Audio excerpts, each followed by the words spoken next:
여러분 그 이시영이라는 분 아시죠? 꽤 유명하신 분인데 10수년 전에 제가 그분의 글을 읽었는데 세상은 보는 대로 존재한다라고 하는 제목이 있는 글이었습니다. 신발 사러 가는 날 길에 보이는 건 모두 신발뿐이다. 길 가는 모든 사람들의 신발만 눈에 들어온다. 사람 전체는 안중에도 없다. 미장원을 다녀오면 모든 사람의 머리에만 시선이 집중된다. 그 외에는 아무것도 안 보인다. 그럴듯하죠. 그 이시영이라는 분이 글을 쓴 겁니다. 그런가 하면 그 반대 경우도 있다.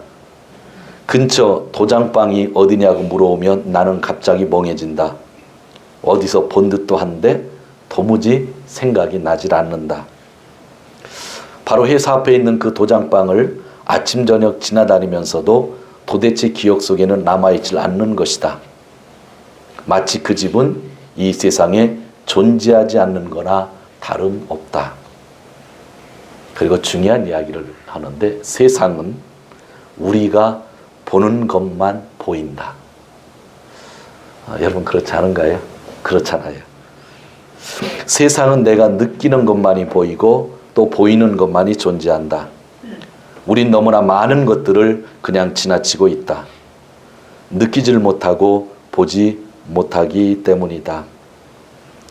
대신 우리는 슬픈 것들을 너무 많이 보고 살고 있다. 언짢은 것들을 많이 보고 살고 있다. 그리고 속이 상하다 못해 좌절하고 자포자기까지 한다.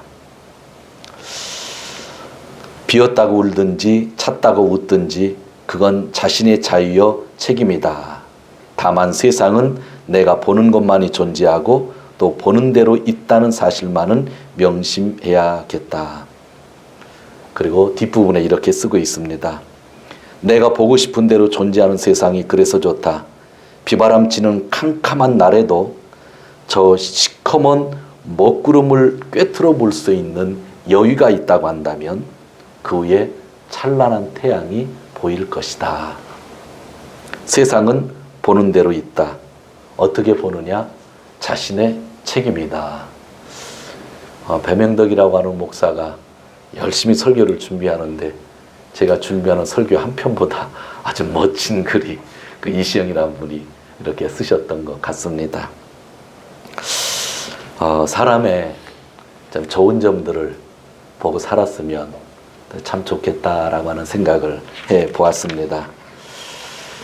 음식을 먹을 때요, 제 경험인데요, 여러분들은 잘 모르겠어요. 저는 뭐 성도님 집을 가던 또 어디 호텔을 가던 어떤 음식점 가게를 가던 음식을 먹을 때 맛을 중요시합니다. 맛만 보죠. 성도님들 집에 구역 예배든지 신방 갔을 때 저는 뭐 여러분들의 방도 저는 확인도 않고요. 그 다음에 가구도 저는 안 봐요. 텔레비전이 큰지 작은지 전혀 관심이 없어요. 여러분 얼굴과 두 번째 나오는 음식 맛이 어떤가. 그런데 지난번에 신방 다니다 보니까 저희 교회 성도님들 음식 다 잘하더라고요. 진짜 맛있었어요. 너무 이쁘게들 잘들 하시더라고요. 저는 음식 맛이 참 중요해요. 그런데 제 아내는 음식 맛도 중요시하지만 늘 그릇을 본대요. 그릇이 좋아야 음식 맛도 좋다고 하는 이야기 지난번에 얘기하다가 둘이 그런 얘기를 했어요. 저는 음식이 눈에 들어오는데 여자인 아내는 그릇이 먼저 눈이 들어오더라. 아마 여러분들도 아마 눈에 들어오는 것, 보이는 것들이 아마 서로 다 다르리라고 생각을 합니다. 제가 보는 것과 여러분이 보는 것은 전혀 다르죠. 그래서 사실은 인간에게는 정답이 없다고 하는 것입니다. 그러므로 우리는 신앙의 선진들과 함께 예수님만을 바라보며 경주를 해 나가야 되는 거죠. 그것이 지난주 설교였잖아요. 그래서 내가 보는 것만 보기 때문에 인간이 보는 것은 한계가 있기 때문에 그래서 우리는 예수만을 바라보면서 신앙의 선진들과 함께 살아야 된다고 하는 겁니다. 성도 여러분, 일주일이 지났는데 진짜 일주일 동안 예수님 많이 생각하시고 예수님 많이 바라보셨습니까? 어떠십니까? 진짜 예수님을 다른 때보다 더 많이 생각하셨습니까? 만약 더 많이 생각하셨다고 한다면 여러분은 승리한 삶을 사는 것이 되겠죠. 나 주일 예배 드리고 이 말씀을 깨닫고 있다가 오늘 와서 제 얘기를 들으면서 아차하는 분이 있다고 하면 좀 더 하나님 앞에 같이 나아갔으면 하는 생각 너무나 간절합니다. 오늘 본문을 살펴보도록 하겠습니다. 예수님께서 많은 사람들 앞에서 말씀을 가르치고 계실 때에 사람들이 중풍병자를 데리고 왔습니다. 집 안으로 들어갈 수가 없었습니다. 그래서 지붕을 걷어내고 그 중풍병자를 예수님 앞에 달아 내리셨습니다. 그들을 보고 예수님이 하신 말씀이 20절입니다. 예수께서 그들의 믿음을 보시고 말씀하셨다. 이 사람아, 내 죄가 용서받았다. 그것이 오늘 본문 20절입니다. 먼저 주목하고자 하는 것은 그들의 믿음을 보셨다라고 하는 그러한 말씀입니다. 믿는다고 하는 것은 개인적인 것을 말합니다. 누가 내 대신 믿어줄 수가 없습니다. 그러나 우리의 믿음은 항상 다른 사람들의 영향을 받고 또 영향을 주고 있다는 것을 깨달아야 합니다. 부모의 믿음의 영향을 받고 친구들의 믿음의 영향을 받고 또 이 공동체 안에서 여러분들이 그런 믿음의 영향을 받고 있습니다. 이렇게 영향을 받고 있다고 하는 것은 신앙생활이라고 하는 것은 누군가 협력자가 있으면 더 좋은 열매를 맺을 수 있다고 하는 것을 또한 말씀해 주고 있는 것입니다. 참 이스라엘이 행복했던 것은 물론 하나님의 백성이었기 때문에 행복했지만 또 모세라고 하는 지도자를 만났던 것이 이스라엘에게는 큰 행복이었습니다. 400여 년이 넘도록 이집트에서 노예 생활을 하다가 해방되어서 광야에 들어갔는데 잠시 모세가 시내산에 올라간 동안에 사람들은 송아지를 만들어 놓고 이것이 하나님이다 라고 외치면서 거기서 춤을 추었습니다. 그러다가 하나님이 너무나 화를 내셔서 다 죽을 뻔했죠. 하나님이 뭐라고 하셨냐면 모세 너만 빼놓고 다 죽이겠다고 했기 때문이죠. 그런데 그들은 모세 때문에 다시 시작할 수 있었습니다. 모세가 중보하였잖아요. 기도하였잖아요. 그래서 그들은 새로운 삶을 시작할 수 있었습니다. 이스라엘은 모세라는 지도자를 만나서 늘 어려움 속에서도 새로 시작했던 민족입니다. 우리도 좋은 안내자를 필요로 합니다. 요한복음 5장에 보면 오늘도 중풍병자가 나오는데 또 중풍병자가 나옵니다. 베데스다 연못에서 38년 동안 있었던 중풍병자입니다. 그는 예수님에게 이런 말을 하였습니다. 물이 동할 때에 그 누구도 나를 연못에 놓아주는 사람이 없었습니다. 라고 했습니다. 그는 38년 동안 예수님을 만날 때까지 그 주위에 그 어떤 친구도 어떤 가족도 그에게 협력하고 도와주는 사람이 없었다고 하는 겁니다. 분명 예수 그리스도만을 우리가 바라봐야 되지만 우리 주위에는 믿음의 친구들이 필요하다고 하는 것을 말씀해 주는 겁니다. 믿음의 사람 모세를 통해서 이스라엘이 새로운 길을 걷게 되었지만 베데스다 연못에 있었던 사람은 38년 동안 중풍병자였지만 얼마나 마음이 아팠겠습니까? 예수님은 그 친구들의 믿음을 보시고 내 죄가 사해졌다는 겁니다.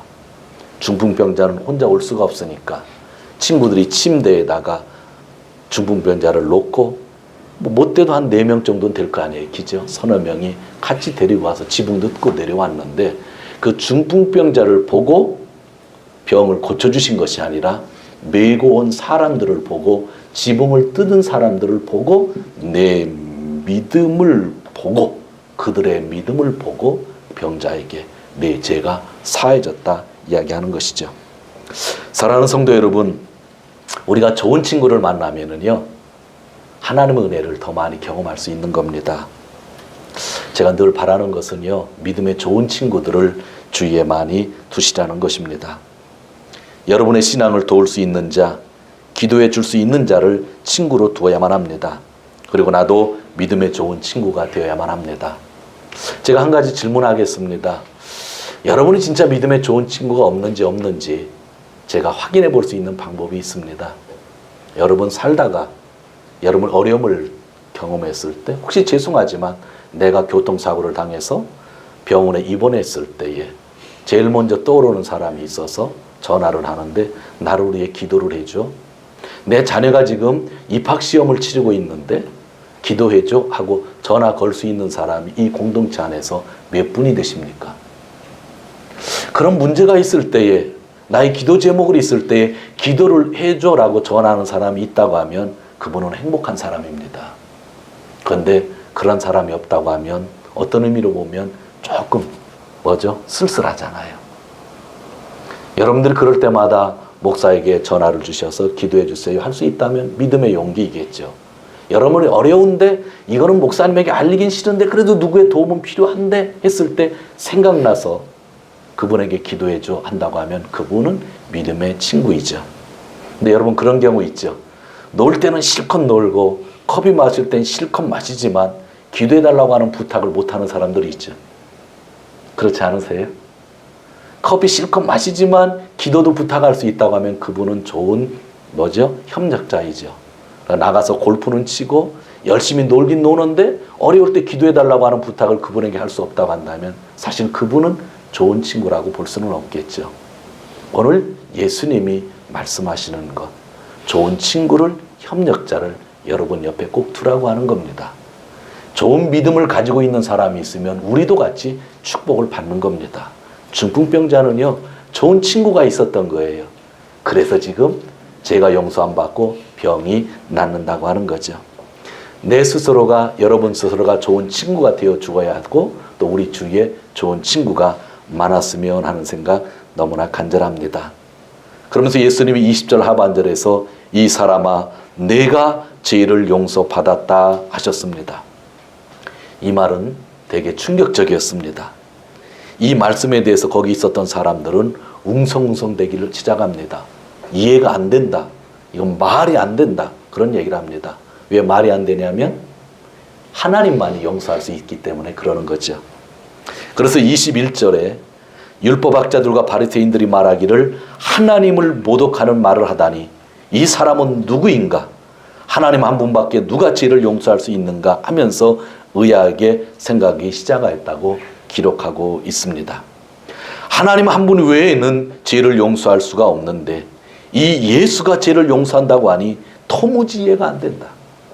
아마 우리도 그 자리에 있었다고 한다면 똑같은 반응을 보였을 겁니다. 우리는 이미 다 알고 있는 거잖아요. 체험했잖아요. 거기에 있었던 사람들은 전혀 그런 상황이 아니었다고 하는 그런 이야기입니다. 그때 예수님께서 율법학자들에게 질문하는데 23절입니다. 내 죄가 용서받았다는 바고 말하는 것과 일어나서 걸어라 하는 말 가운데 어느 쪽이 말하기 쉬우냐. 자, 예수님이 지금 질문합니다. 내 죄가 용서받았다? 일어나 걸어라. 어느 쪽이 쉽겠습니까? 걸어라 하는 게 더 쉽죠. 왜냐하면 예수님은 지금까지 계속 기적들을 해오셨고 병자들이 고침을 받았기 때문에 예수님이 몰려왔기 때문에 그 얘기를 하는 것이 더 쉽죠. 그러나 죄 용서 받아라 하는 이야기가 더 어려운 거예요. 그런데 예수님은 그 말씀을 하셨죠. 하신 곳에는 그 이유가 있다고 하는 그러한 이야기입니다. 예수님의 말씀은 아주 중요합니다. 그래서 24절에서 이렇게 말씀을 합니다. 그러나 너희는 인자가 땅에서 죄를 용서하는 권세를 가지고 있음을 알아야 한다고 말씀하셨습니다. 그렇습니다. 이 사실을 알려주시기 위하여 예수님이 오늘 그들에게 그렇게 말씀하신 겁니다. 이 사실을 알려주지 않았다고 한다면 세상 사람들은 예수님을 구세주로, 하나님의 아들로, 하나님으로 믿지를 못했을 겁니다. 여러분, 일본에도 의사 중에 진짜 잘 고치는 의사를 뭐라고 하냐면 가미노테라고 하나요? 그런 말 하잖아요. 신의 손이다 해가지고. 여러분 진짜예요. 아플 때 의사 잘 만나야 돼요. 잘못 만나면 그냥 죽습니다. 그런데 잘 만나면 살더라고요. 그래서 신의 손을 가진 자다 그런 이야기를 하잖아요. 예수님이 내가 죄를 사하는 권세가 있다라는 말씀을 안 했다고 한다면 거기에 있었던 사람은 진짜 세상의 모든 의사보다 최고로 훌륭한 신의 손을 가진 의사라고 하는 그 이미지는 있어도 그분을 하나님으로 섬김의 대상으로 생각하진 않았을 겁니다. 그런데 내가 죄를 용서하는 사하는 권세가 있다 말씀하시면 사람들은 그 권세는 하나님밖에 없다고 하는 사실을 알기 때문에 예수님을 누구로 믿게 되는 거예요? 하나님으로, 우리의 구원주로 믿게 된다고 하는 그런 말씀입니다. 이 말씀을 통해서 예수님이 밝히 우리에게 말씀해 주시는 것은 나는 병자들을 고치고 가난한 사람들을 위해서 내가 사역을 하지만 나는 병자들을 고칠 목적으로 가난한 사람들을 살리려고 하는 목적으로 세상에 온 것이 아니라 죄의 문제를 해결해 주려고 이 땅에 왔다고 하는 것을 분명히 하고 있는 겁니다. 본질을 이야기하고 있는 겁니다. 예수님의 사랑은 모든 사람을 품는, 가난한 사람들을 품는, 병자들을 품는 사랑이지만 그것은 당연한 사랑이고 진짜 오신 목적은 제 문제를 해결해 주심으로 인하여 우리를 구원하시기 위하여 오셨다고 하는 것을 분명히 말씀해 주고 있는 겁니다. 누가복음 4장을 통해서 예수님이 오신 목적을 이사야의 말씀을 통해서 우리가 살펴보았습니다. 세 가지 단어를 제가 여러분에게 얘기했죠. 해방과 회복과 자유였습니다. 예수님이 오신 것은 우리를 해방시키기 위함이다. 우리를 회복시키기 위함이다. 자유를 주시기 위함이다. 그런데 해방되고 회복되고 자유를 되는데 뭐가 해결되지 않으면 해방도 없고 회복도 없고 자유도 없어요? 죄가 해결되지 않으면 아무런 의미가 없다는 거죠. 죄가 해결되고 나서 우리는 해방받은 자가 되는 거고 죄가 해결되고 나서 우리는 회복받은 자가 되고 자유함으로 살 수 있다고 하는 그런 말씀입니다. 여러분 구약성경 읽으신 지 얼마나 되셨나요? 예수님 오시기 전에 죄의 문제를 어떻게 해결하셨는지 기억들 하시죠? 구약성경 레위기를 보면 5가지 제사가 나옵니다. 오늘날 예배지만 거기엔 다 속죄의 의미가 있었는데 속죄제라고 하는 예배가 있습니다. 속죄제를 통해서 죄의 문제를 해결했고요. 두 번째는 속건제라고 하는 것이 있습니다. 이 말이 아주 어려운데 배상제입니다. 배상하는 것. 배상제가 있고요. 세 번째 화목제를 통해서 또 죄를 사하기도 했죠. 그 다음에 번제와 소제가 있었습니다. 이런 제사를 통하여 우리는 하나님을 만나며 죄를 고백하고 용서받고 배상하고 감사하며 살 수가 있었습니다. 이런 제사는요, 죄를 지을 때마다 드려져야 했습니다. 자, 어떤 사람이 있습니다. 우리 김기주 집사님이 구약시대에 살았어요. 3000년 전에 살았어요. 3000년 전에 살았는데 죄를 지었어요. 그러면 속죄제를 드려야 되잖아요.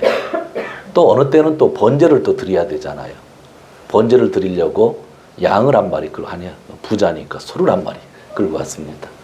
그게 낫죠? 소 끌고 가는 게 소를 참 옛날 하나님이 말씀하신 건 대단해요. 부자는 소 끌고 오고 서민은 양 끌고 오고 가난한 사람은 비둘기 갖고 오라 그랬거든요. 진짜 하나님 대단하셔요. 김기주 집사님 부자니까 소를 끌고 왔어요. 여러분 제사장들이 소를 끌고 하면 제사장들이 소를 잡았다고 생각하죠. 근데 성경 잘 읽어보면은요, 소를요 누가 잡냐면요 갖고 온 사람이 잡아요. 갖고 온 사람이 잡는 거예요. 갖고 온 사람이. 근데 우리는 자꾸 그것이 헷갈려가지고 그냥 제사장은 다 전부 가죽 벗기고 다 하는 줄 알거든요. 아니에요. 제사장은 안 내고 갖고 온 사람이 하고 그 갖고 온 사람이 고기를 뭐 내장 갈라내고 고기 갈라내고 가죽 갈라내면 나중에 그걸 갖다가 제단 위에 드리는 건 누가 드려요? 제사장이. 그러니까 잡는 거는요 죄인이 잡는 겁니다.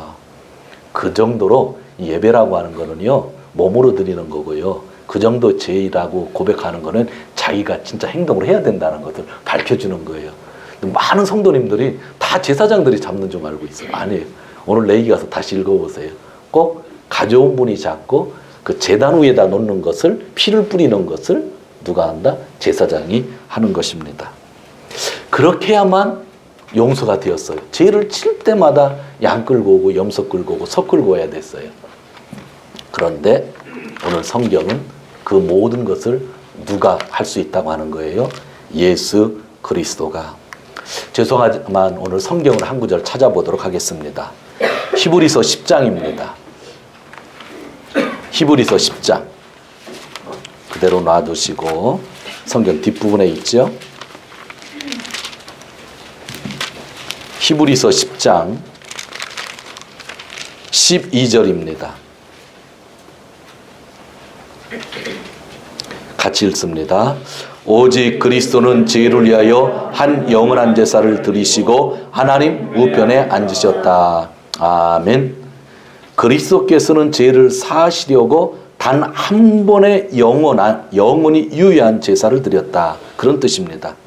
단 한 번의 영원한 유효한 제사. 예수 그리스도가 드린 제사는 단 한 번만으로 영원히 유효하다고 하는 그러한 뜻입니다. 죄를 사하시려고 단 한 번의 영원히 유효한 제사를 드리셨다는 것은 십자가의 죽음을 의미합니다. 그래서 기독교의 상징은 여기 걸려있는 십자가가 된 것입니다. 십자가는 꼭 나무로 만들어야 됩니다. 나무. 십자가를 철제로 만들면 안 되는 이유가 성경에 보면 나무에 달린 자마다 저주를 받으리라 써있기 때문에 예수님은 십자가에 달려서 저주를 받으신 것이죠. 그래서 나무입니다. 나무. 자, 제가 오늘 구약의 제사를 몇 가지 한번 더 얘기해 봅니다. 번제가 있습니다. 제일 먼저 드리는 것. 이거는 모두 살리는 제사입니다. 다 드립니다. 가죽만 벗기고 통째로 살라 드리는 제사죠. 예수님은 자기의 일부분을 드렸습니까? 십자가에서 모든 것을 드렸습니까? 모든 걸 드리셨죠. 잘 생각하셔야 돼요. 두 번째, 소제가 있습니다. 소제는 곡물제사입니다. 곡물제사. 고쿠모츠노 사사게모노. 고쿠모츠노 사사게모노. 그런데 여러분, 곡물을 드릴 때 성경을 보면 잘 빻아서 드리라고 그랬습니다. 그럼 빻을 때 꼭 가루를 낼 때 집에서 가루를 냅니까? 교회 와서 가루를 냅니까? 성전에 와서 가루를 냅니까? 집에서. 빵을 드리라고 그랬습니까? 빵을 드리라고 하면 집에서 빵을 만듭니까? 성전에 와서 빵을 만듭니까? 집에서. 번제는 소를 끌고 와서 성전에서 잡지만 빵은 어디서 준비해야 돼요? 집에서. 그래서 소제는요, 감사를 뜻하는 예물인데 준비된 예물을 얘기해요. 예수님 십자가에 달려 죽으실 때 감사하셨어요? 불평하셨어요? 감사하셨죠. 성만찬 하실 때 그걸 보여주셨잖아요. 감사하시면서 떡과 잔을 주셨잖아요. 근데 그것은 그냥 갑자기 잡히신 건가요? 준비된 제물이신가요? 준비된 제물. 구약 성경의 소제의 의미가 예수님의 십자가에 그대로 있죠. 속죄제입니다. 죄를 고백하고 속죄받는 죄 있었는데 예수님은 십자가에서 흘리신 그의 피를 통하여 모든 인간을 대속하셨죠. 하나 또 있다고 그랬죠. 속건제. 속건제는 뭐라고 그랬어요? 배상제사라고 그랬습니다.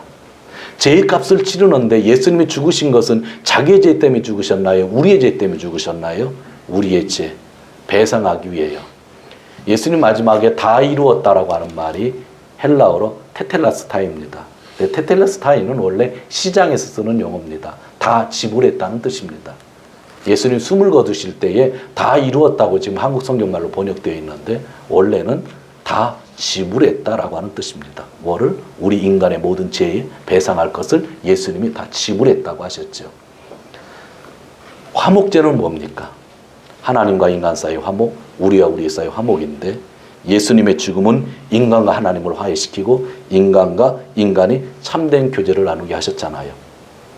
구약에서 그렇게 2000년 동안 강조되었던 그 모든 말씀들, 한 정확히 얘기하면 1500년이지만 예수님 시대까지도 모든 율법학자와 제사장들이 그렇게 목숨을 걸고 지켰던 번제, 소제, 속죄제, 속건제, 화목제가 단 한 분에게 전부 완성되어지는 것을 보게 되잖아요. 그게 예수님의 십자가죠. 그렇기 때문에 예수님께서 내가 죄를 사하는 권세가 있다고 한 겁니다.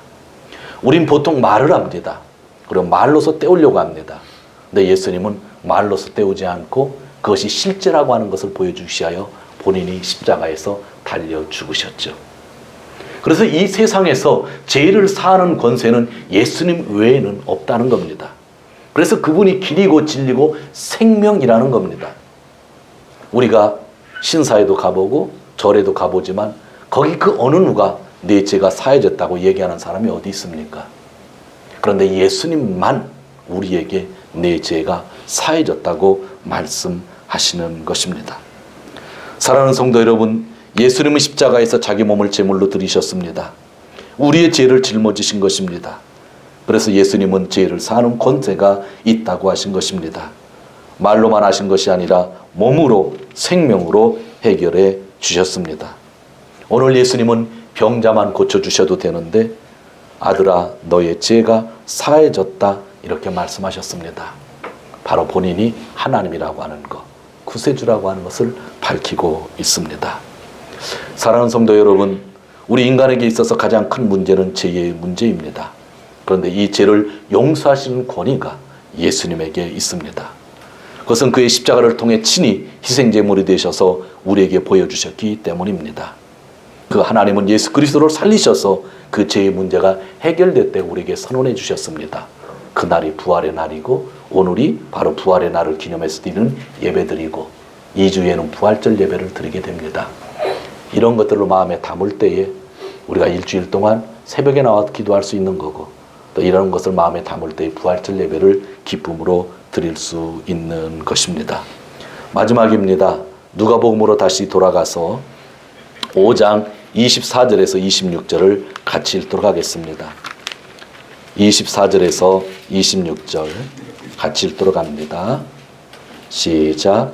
그러나 인자가 땅에서 죄를 사하는 권세가 있는 줄을 너희로 알게 하리라 하시고 중풍병자에게 말씀하시되 내가 내게 이르노니 일어나 내 침상을 가지고 집으로 가라 하시매 그 사람이 저희 앞에서 곧 일어나 그 누웠던 것을 가지고 하나님께 영광을 돌리며 자기 집으로 돌아가니 모든 사람이 놀라 하나님께 영광을 돌리며 심히 두려워하여 가로되 오늘날 우리가 기이한 일을 보았다. 아멘. 주님의 일하심의 결과는 늘 사람들이 누구를 찬양하게 만듭니까? 하나님을 찬양하게 만듭니다. 예수님은 늘 보여주셨습니다. 그래서 그것이 하나님께 영광이 되도록 하셨습니다. 그의 가르침은 가르침으로 끝나지 않고 그 가르침이 진실이심을 보여주셨던 겁니다. 하나님을 예배한다고 하는 것은 그러므로 내가 예수님을 믿는다는 증거입니다. 그래서 오늘 우리는 주일 예배를 진짜 목숨 걸고 지켜야만 되는 것입니다. 중요한 진리이죠. 예수님이 죄를 사하는 권세가 있다라고 하는 말씀을 하신 다음에 병자를 고쳐주셨을 때에 사람들이 하나님을 찬양했다고 하는 것. 병자를 고치는 건 수많은 사람들이 본 거예요. 지금까지. 근데 지금 있었던 일은 처음이에요. 죄를 사해 주신 거니까. 그랬더니 그것을 보면서 사람들이 하나님을 찬양했다 그랬습니다. 자, 우리가 죄가 있을 때마다 고백하는 거 당연하죠. 회개의 삶을 사는 거 당연하죠. 죄가 용서받았다고 하는 것 알고 있고 믿고 있습니다. 그럼 우리에게 주어진 인생 속에서 가장 중요한 것은 무엇일까요? 하나님을 찬양하는 겁니다.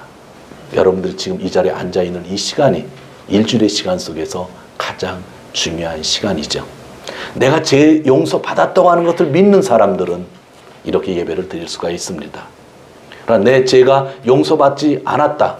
그것을 믿지 못하면, 받았던 것을 믿지 못하면 우리는 예배 드릴 수가 없는 거죠. 아주 단순합니다.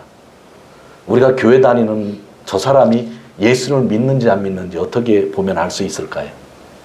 너무 심플해요. 너무 심플해요. 그 사람이 주일날 공동체에서 예배를 드리면 예수님 믿는 사람입니다. 근데 그 사람이 주일날 공동체에서 예배 드리지 않으면 내가 크리스찬이라고 해도 그 사람은 예수를 믿는 거 아닙니다. 전 분명히 얘기합니다. 믿으면 예배 드리게 돼 있습니다. 그것이 오늘 성경의 말씀이죠. 사랑하는 성도 여러분, 오늘 말씀을 정리하려고 합니다. 처음 말씀 기억하시죠? 믿음, 그 친구들의 믿음을 보신 예수님. 저도 그렇고 여러분도 그렇고 좋은 믿음의 사람이 되셔서요. 여러분 때문에 주위에 있는 사람이 복 받았으면 좋겠어요. 그렇게 되시기를 축원합니다. 여러분 때문에 주위의 사람이 복 받는 것. 그 마지막으로 예수님이 죄를 사시는 권세가 있다고 하는 것.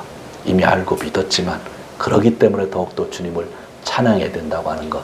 예배 자리를 지켜야 된다고 하는 것. 진짜 평생 다하는 날까지 예배의 자리를 지키시는 귀한 성도님들 되시기를 주님의 이름으로 축원드립니다. 아멘. 하나님 아버지 감사합니다. 너무나 감사합니다. 귀한 성도님들과 함께 예수 그리스도를 믿어서 제 용서받은 사람들과 함께 주님을 찬양할 수 있는 시간을 주셔서 너무나 감사합니다. 많은 사람들은 예수님을 인간 중에 한 사람으로, 천사 같은 사람으로 보았을지 모릅니다. 신의 손을 가진 의사 같은 사람으로 보았을지 모릅니다. 그러나 예수님은 한 사람을 고쳐주시면서 내 죄가 사해졌다 말씀하시면서 나는 하나님이다라고 하는 것을 분명히 하셨습니다.